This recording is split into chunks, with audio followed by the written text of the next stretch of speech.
Je vais vous parler aujourd'hui d'un projet qui concerne plusieurs acteurs du territoire et qui vise à constituer sur le Vexin un géoparc. Qu'est-ce qu'un géoparc? Selon la formule de Jean-Simon Pagès, le coordinateur des géoparcs français, c'est bien plus qu'un parc géologique. C'est un territoire où la géologie donne du sens aux autres patrimoines. Le label Géoparc mondial est attribué par l'UNESCO à un géoparc qui fonctionne. Il s'agit bien d'un label qui n'impose pas de contraintes supplémentaires au territoire concerné. À l'heure actuelle, il existe un certain nombre de géoparcs en France, essentiellement dans le sud-est du territoire. Deux viennent d'être créés, un le géoparc armorique en Bretagne et l'autre à la frontière entre la Normandie et les Pays de Loire qui s'appelle Maine-Normandie. Le territoire concerné serait le Vexin. Le Vexin français d'abord, qui s'étend sur les Yvelines et massivement sur le Val d'Oise, incluant la communauté de l'agglomération de Cergy-Pontoise. Le département de l'Oise aussi au sud d'une ligne allant de Chaumont à Vexin à Méru et l'est du département de l'Eure, la rive droite de l'Epte, ce qu'on appelle le Vexin bossu.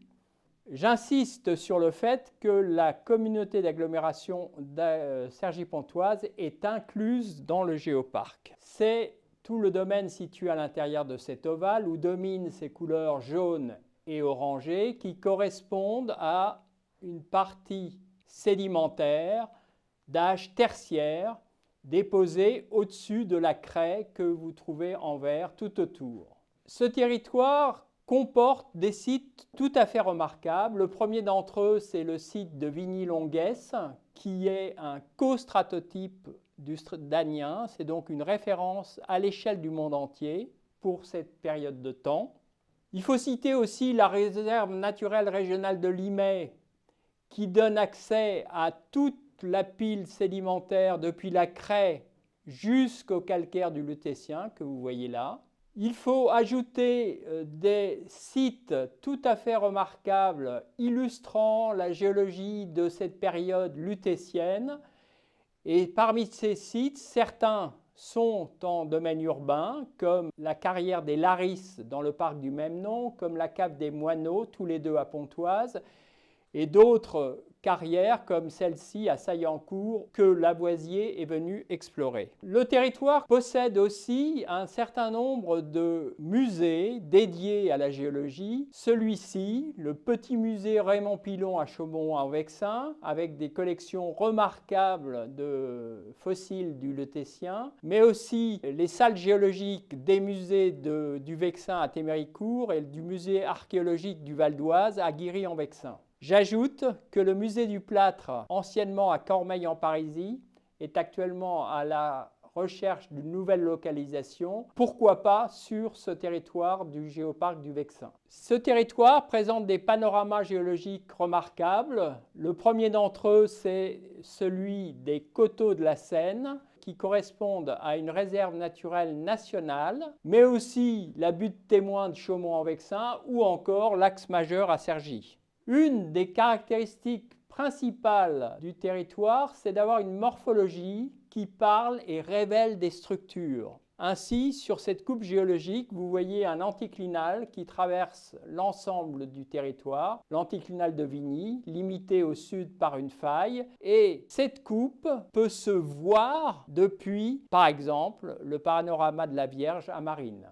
On a aussi une morphologie qui parle et révèle des processus originaux. L'un d'entre eux est l'érosion par sape qui est à l'origine de la morphologie qu'on observe sur cette coupe qui va de la vallée de l'Epte jusqu'à la butte de Montjavoux. On peut voir la remarquable coïncidence entre les zones où les pentes sont fortes et l'émergence des sources correspondant à l'émergence des nappes phréatiques.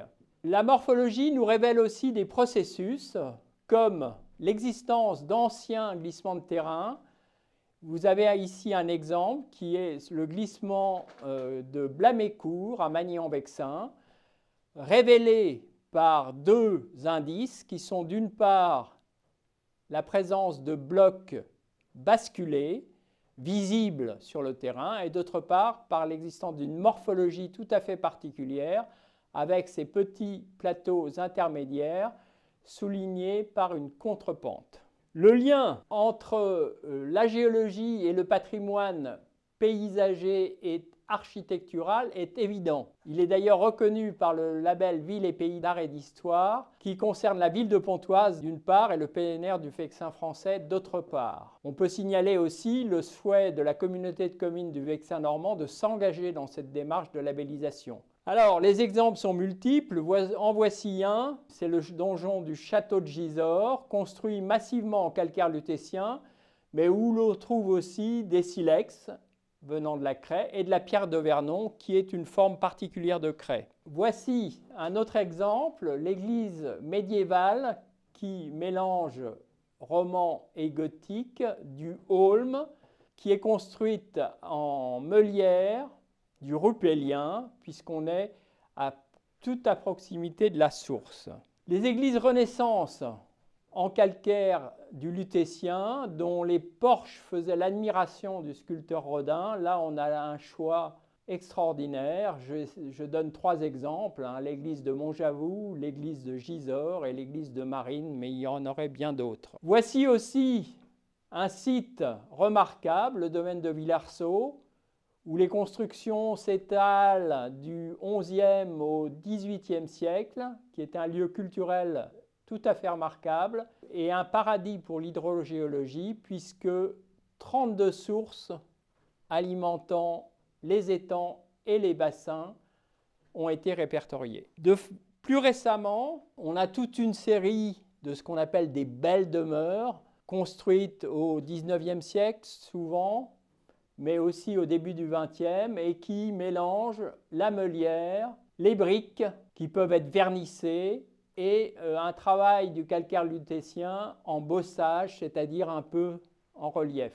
Cet exemple est pris à Pontoise, mais il pourrait y en avoir en d'autres endroits. Il y a une longue tradition d'interaction avec des artistes qui ont été inspirés par les paysages du Vexin ou son atmosphère. Le premier, c'est évidemment Claude Monet, et vous avez ici un tableau des pinacles de craie à Chantemel, avec une vue sur la Roche-Guyon. Dans la lignée impressionniste, citons évidemment Camille Pissarro, qui a habité à Pontoise, dans le quartier de l'Ermitage. Citons aussi, par exemple, Victor Vignon. Plus récemment, et c'est moins connu, Paul Gauguin a aussi été inspiré par les carrières du Vexin, celles de Pontoise en particulier.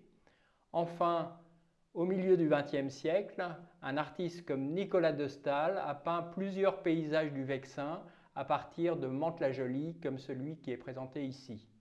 Enfin, comment ne pas citer Van Gogh et Auvers-sur-Oise, Berthe Morisot à Maurecourt, Picasso au Boisjoux et Dado à Hérouval, et bien d'autres encore. Le travail de la pierre est toujours actif sur le territoire. Je montre ici l'intérieur de l'atelier de Robin da Silva, meilleur ouvrier de France, qui sculpte la pierre au Boisgelou, sur la commune de Gisors, et qui travaille essentiellement le calcaire lutétien. Comment ne pas parler de l'habitat troglodyte que l'on trouve sur les coteaux de Seine dans la craie, mais aussi dans le lutétien, à Pontoise, à Chars et en de nombreux autres endroits. Dire un mot aussi du patrimoine industriel lié aux carrières et donc à la géologie, la pierre de construction, le gypse pour faire du plâtre, les sables, les argiles, et donc tout un patrimoine restant de fours à chaux, d'anciennes carrières qui convient de valoriser.